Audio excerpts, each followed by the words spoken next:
DJ Kamlesh मकाम।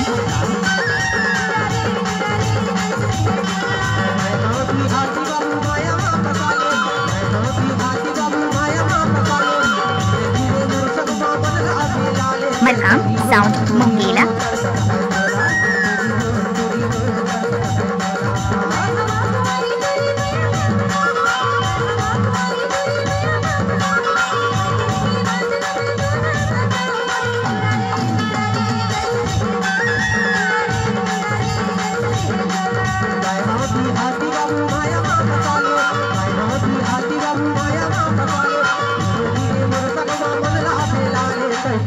DJ Kamlesh मकाम।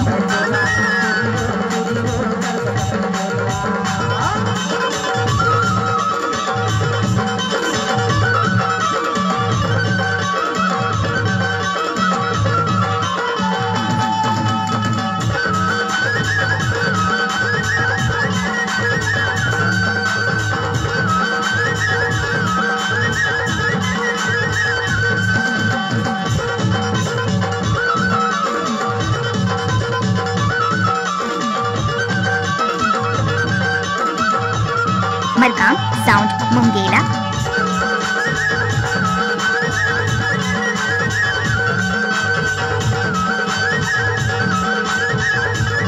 DJ Kamlesh मकाम।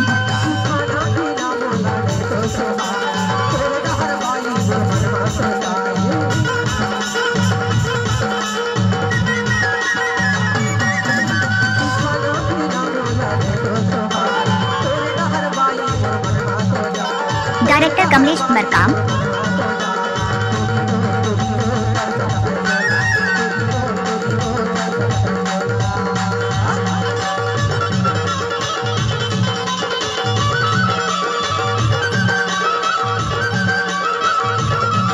Markam sound मुंगेला।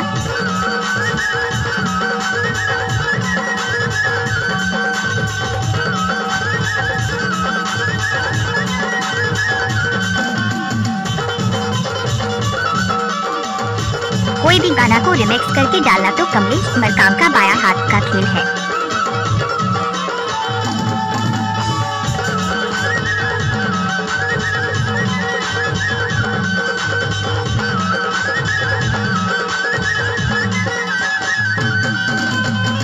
Director Kamlesh Markam.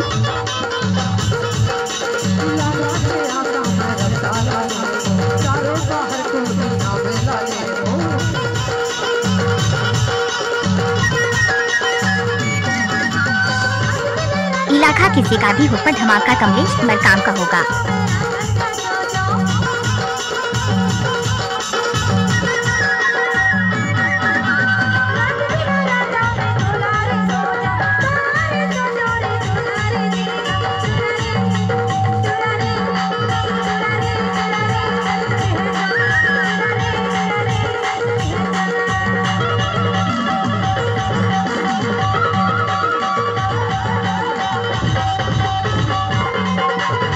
Markam sound मुंगेला।